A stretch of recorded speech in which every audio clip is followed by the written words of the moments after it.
وہ ایک عجیب سی رات تھی۔ مجھے سمجھ نہیں آ رہا تھا کہ میں کیا کروں۔ کیا نہ کروں؟ شادی کی پہلی رات تھی اور دلہن بنی۔ میری بیوی نے کہا کہ خبردار، مجھے ہاتھ مت لگانا، میں کسی اور سے محبت کرتی ہوں، یہ جبرن شادی ہوئی ہے اور یاد رکھو تم کچھ بھی کر لو میری محبت حاصل نہیں کر پاؤ گے، نہ میں تمہیں چاہوں گی۔ اس کی آنکھوں میں آنسو تھے۔ میں حیران، پریشان، پاگلوں کی طرح اسے دیکھنے لگا۔ میں سوچنے لگا کہ یہ میرے ساتھ کیا ہو رہا ہے۔ جب مجھے کچھ سمجھ نہیں آیا تو میں اٹھا، وضو کیا، نماز کے لیے چلا گیا۔ میں رو کر اللہ سے دعا کرنے لگا، سوچ رہا تھا کہ یا اللہ یہ کیسا امتحان ہے۔ مجھے بہت ڈر لگا تھا، معاشرے کا ڈر، خاندان والوں کا ڈر۔ میں ایک مڈل کلاس فیملی سے ہوں اور یہاں ایسی چھوٹی چھوٹی باتوں پر ہماری عزت کا جنازہ نکل جاتا ہے۔ میرے دماغ میں مختلف خیالات آ رہے تھے کہ اگر یہ صبح گھر چلی گئی اور واپس نہیں آئی تو میری عزت کا کیا ہوگا؟ کہیں ایسا نہ ہو کہ یہ اپنے گھر جا کر کہے کہ میں نالائق ہوں اور میری شادی ختم کرواؤ۔ ایک بار میرے ذہن میں خیال آیا کہ میں زبردستی کر لوں، کوئی گناہ نہیں کیونکہ یہ میری شادی کا حصہ ہے، لیکن میرا دل نہیں مانا۔ میں نے اس سے بات کرنا چاہی، مگر مجھے یہ برداشت نہیں ہوا کہ میں اس عورت کے آگے ہاتھ پھیلاؤں جس نے مجھے یوں ٹھکرا دیا۔ خیر، میں ویسا ہی سو گیا۔ اگر اسے کسی اور سے محبت تھی تو وہ شادی کے لیے یہاں کہہ دیتی یا مجھے خود بتا دیتی، میں خود ہی رشتہ ختم کر دیتا، بات شادی تک نہ پہنچتی، میری زندگی برباد نہ ہوتی۔ میں غریب طبقے سے تعلق رکھنے والا آدمی تھا اور شادی پر اپنی ساری جمع پونجی لگا چکا تھا۔ خیر، صبح وہ اپنے گھر چلی گئی، کوئی بات نہیں ہوئی۔ 3 دن تک کوئی خبر نہ آئی۔ 3 دن بعد اس کی ماں کا فون آیا کہ بیٹا تم ابھی تک نہیں آئے اپنی دلہن کو لینے، تو میں اسے لینے چلا گیا۔ میں نے وہاں بھی کوئی بات نہیں کی۔ ہم گھر واپس آئے۔ میری بیوی میرے سامنے تو نہیں لیکن باہر جا کر یا گھر کی چھت پر جا کر ہر رات کسی سے فون پر بات کرتی تھی۔ میں نے اسے پوچھا بھی نہیں کہ وہ کس سے بات کرتی ہے۔ خیر، 5 مہینے ایسے ہی گزر گئے۔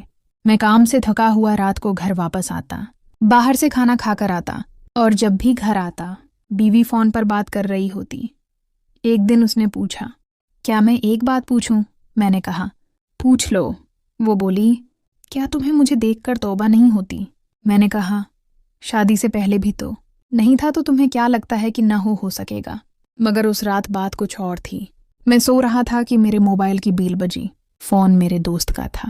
اس نے مجھ سے کہا کہ تمہاری بیوی کسی اور مرد کے ساتھ فلاں ہوٹل پر بیٹھی ہے۔ مجھے پہلے تو یقین نہیں آیا، لیکن جب اپنی بیوی کو گھر نہیں پایا تو بہت غصہ آیا۔ اتنا غصہ آیا کہ میرا دماغ پھٹنے لگا۔ میں نے اس کی عزت رکھی، کسی کو کچھ بھی نہیں بتایا، پر اس نے میری عزت نہیں رکھی۔ میں ہوٹل کی طرف چل پڑا، خود کو پرسکون رکھا۔ وہاں اسے کسی غیر مرد کے ساتھ بیٹھا دیکھا۔ میں نے اسے آواز دی، کہا چلو گھر چلتے ہیں۔ وہ چپ چاپ گھر آ گئی۔ گھر لے آ کر میں نے اسے بہت زور کا تھپڑ مارا۔ میری انگلیوں کے نشانات اس کے چہرے پر بن چکے تھے۔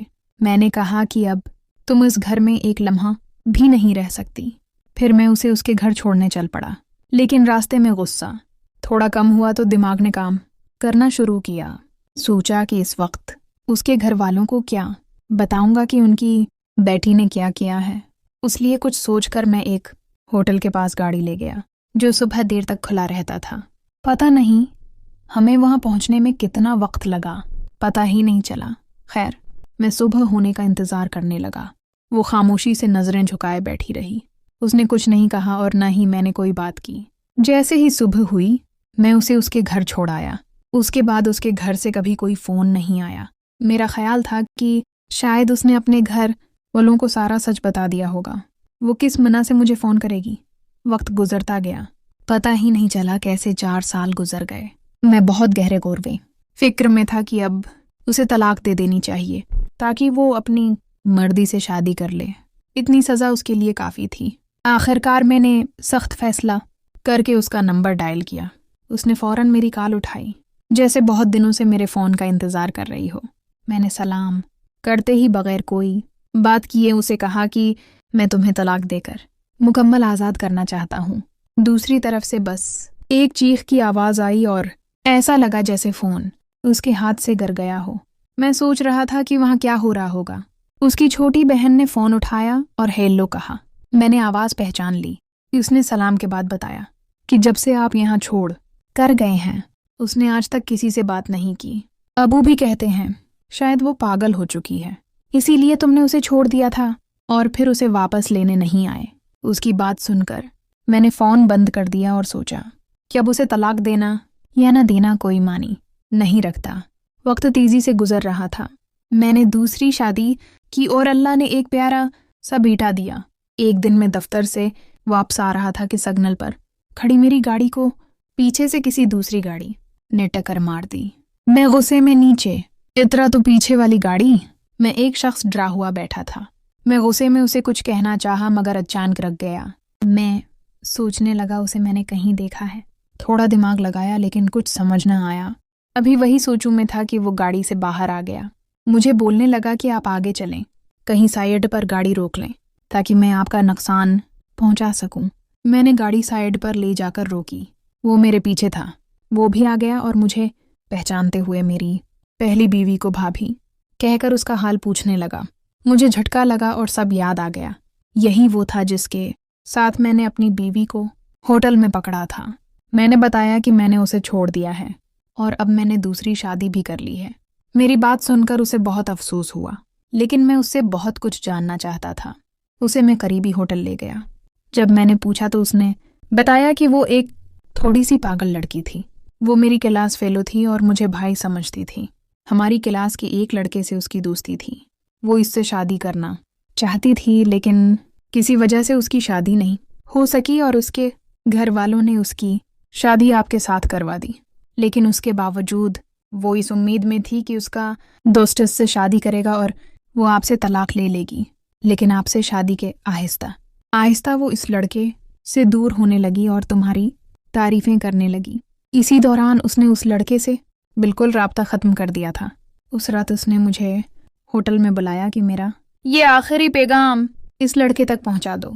میں چل پڑا کیونکہ میں وہ واحد ذریعہ تھا جو ان کے پیغامات ایک دوسرے تک پہنچاتا تھا۔ مجھے بھابھی نے خط دیا تھا جو میں اس لڑکے کو دینا چاہتا تھا۔ اتنی دیر میں تم بھی آ چکے تھے اور تم اسے لے گئے۔ تمہارا رویہ مجھے پریشان کر رہا تھا اور پھر دوبارہ بھابھی سے رابطہ کرنا میں نے مناسب نہیں سمجھا۔ میں نے وہ خط اس لڑکے کو دے دیا۔ اگلے دن وہ لڑکے نے خودکشی کر لی تھی۔ مجھے خبر ملی تو میں فوراً اسپتال پہنچا۔ سب سے پہلے اس کی جیب سے وہ خط نکالا کیونکہ مجھے شک تھا کہ وہ خط اس کی خودکشی کی وجہ ہو سکتا ہے۔ اگر کسی اور کے ہاتھ لگ جاتا تو بات بڑھ جاتی۔ میں نے غور سے دیکھنے کے بعد گھر آ کر وہ خط پڑھا جس میں لکھا تھا کہ اب تم میرا انتظار ختم کر دو اور کہیں اچھی سی لڑکی دیکھ کر شادی کر لو۔ میرے شوہر کے سلوک نے میرا دل جیت لیا۔ میں اسے مزید کسی تکلیف میں مبتلا نہیں کر سکتی۔ مجھے لگتا ہے کہ مجھے اپنے شوہر سے محبت ہو گئی ہے۔ میرا شوہر بہت ہمت والا ہے۔ وہ انسان ہے اور میں نے اس کی زندگی عذاب بنا دی ہے۔ اب میں اسے روشنی دینا چاہتی ہوں۔ تم یوں سمجھنا کہ ہم کبھی زندگی میں ملے ہی نہیں تھے۔ میں اس کی ساری باتیں سنتا رہا اور گزرے ہوئے وقت کو سوچتا رہا۔ پتہ نہیں کب گھر پہنچ گیا، مجھے معلوم ہی نہیں ہوا۔ صبح میں نے گاڑی نکالی اور اس کے گھر پہنچ چکا تھا۔ جب میں نے پوچھا تو سالی نے ایک طرف اشارہ کیا۔ میں نے وہاں دیکھا تو زمین پر بکھرے بال اور گندے کپڑے تھے۔ ایسا لگ رہا تھا کہ کئی دنوں سے اس نے اپنا چہرہ بھی نہیں دھویا تھا۔ وہ پاگلوں کی طرح زمین پر لکیریں کھینچ رہی تھی۔ اس کے ہاتھ میں تنکا تھا۔